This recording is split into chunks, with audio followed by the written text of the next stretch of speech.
Welcome back into the GSMC Sports Podcast, as we are now going to be finishing off the last of our NFC North season previews, and today we have the Minnesota Vikings, who, of course, talking about the Vikings this week, you have to mention the fact that JJ McCarthy, who they selected with the 10th overall pick, and we're hoping, and still are hoping, that he's the quarterback of the future. They're going to have to wait at least a year to get some more feel on that answer, because he had a torn meniscus following their game on Saturday against the Las Vegas Raiders, and they had to do a complete repair, meaning he will not be available all season long, which is obviously very tragic for them.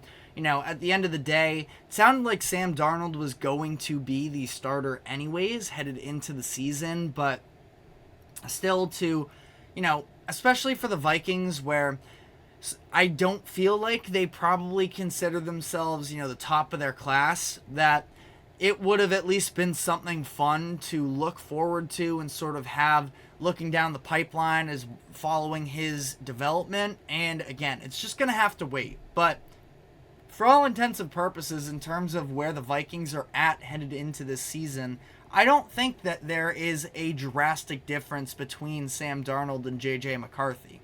Again, McCarthy gives you at least a little bit more of a purpose in terms of developing him, seeing how he plays out with the receivers in Minnesota, but Sam Darnold can probably be just about as effective I'd maybe make an argument that Darnold today is a better quarterback than JJ McCarthy, which I'm not sure even what the temperature on a take like that would be, but Sam Darnold's fine. He's not somebody I'd be looking to build around, but he can hold his own. He had a pretty solid debut during the Vikings preseason game, where he only played one drive, but he drove them down the field 66 yards, 59 of them coming through the air, converted on a couple third and longs, showed some ability to make some throws on the run, a couple throws downfield. So I thought he looked pretty good ultimately. The drive ended up stalling because they went for it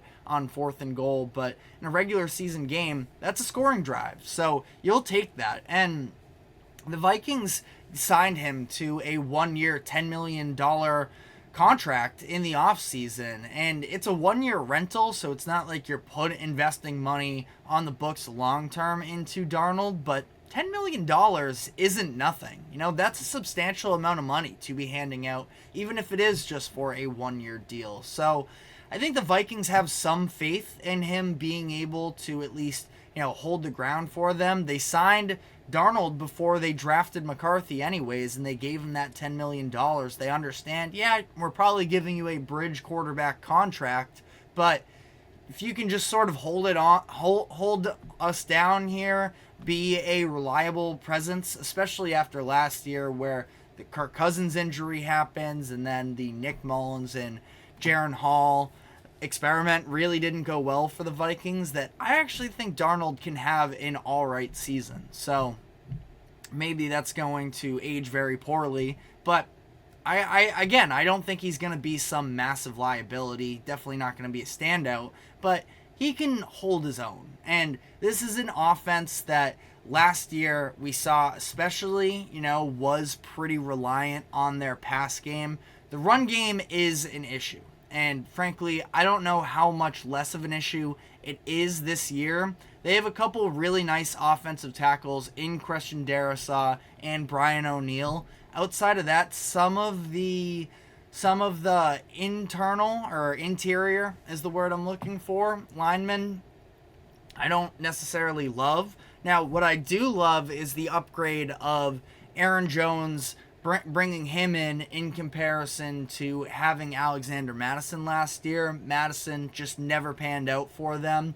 And Aaron Jones, I mentioned this earlier in the week as well, I think he's going to have a certain vengeance to him, knowing that the Packers cut him and he is able to land on his feet within the same division. I think their run game is going to be better this year. Now, passing game, again, you don't have Kirk Cousins, who is definitely an upgrade over Sam Darnold, but last year, Justin Jefferson also missed extensive time, and that absolutely hurt them. TJ Hawkinson missed, I believe it was the end of the season as well. So, I mean, they have some fine receiving weapons as well that, I don't think that it's going to be an abysmal offense. I think they can be middle of the pack, but, the big thing for them is going to be able to actually cash out on their red zone opportunities. You look at the numbers from last year, 10th in yards per game, but they were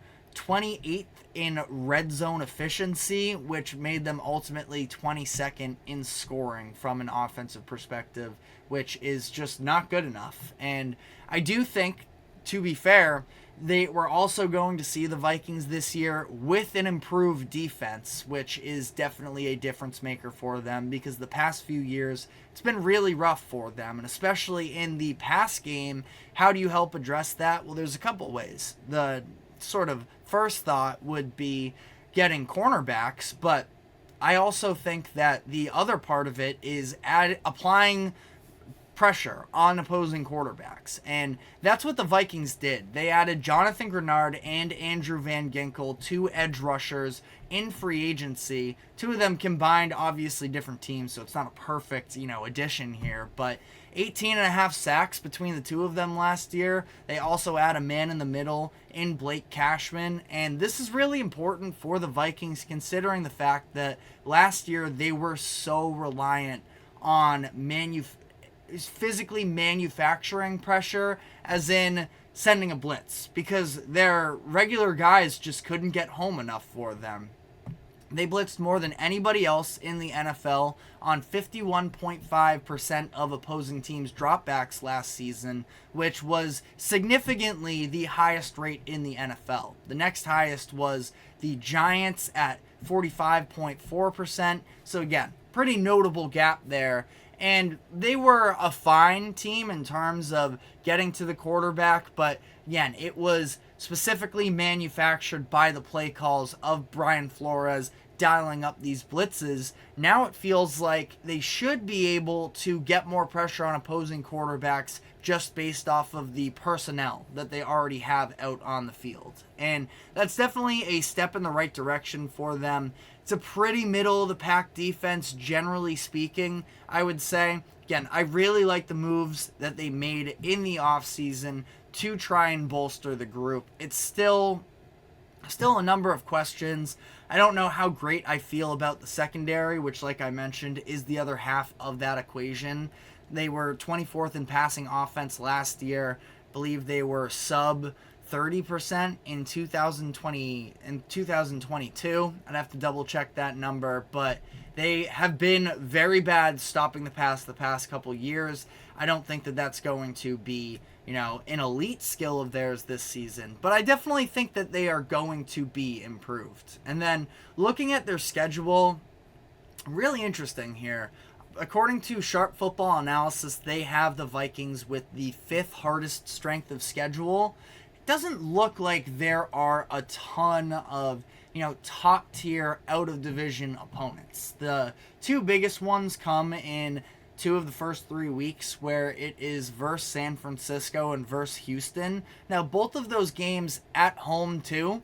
I'd probably bet against them in either one of them, but having the home field advantage, especially maybe for a younger team in Houston, I mean, it's not nothing for them that, it wouldn't be the craziest thing in the world if the Vikings won either one of those games. And then, you look at the rest of the schedule as well, and they don't have necessarily very many cupcakes on their schedule that these are definitive wins, but they, every team is just sort of a little bit of a coin flip to me, honestly. When I was trying to break this down of looking at the different angles, it feels like the games that should be locked in wins for them are on the road, which makes things a little bit more difficult. And we know Minnesota has a substantial home field advantage. So, not really getting to fully utilize that necessarily in some of the bigger spots. I mean, again, Vikings, it's not like I'm chalking up a number of these as automatic wins, but I'm also not doing that on the losses side either, where,